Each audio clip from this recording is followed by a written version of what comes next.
So ito po ang Isla Puting Bato, no? Dito po nagkaroon ng sunog mga 2 to 3 weeks ago, no? At ito ang bahay ni Elaine, isang active na volunteer, no, ng ating Social Services Development Ministry.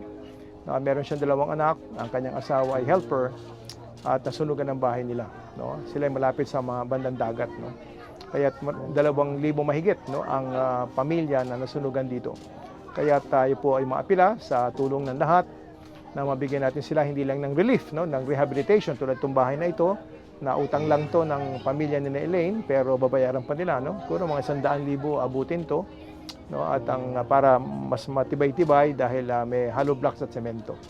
Kaya naway magdasal po tayo at magmalasakit sa mga kababayan natin sa Isla Puting Bato na nasunugan kamakailan. At nawa sa pagdating ng Kapaskuhan, tunay tayong magdiwang ng Pasko sa pamamagitan ng pagkawanggawa sa mga biktima ng kalamidad, biktima ng sunog at biktima ng bagyo.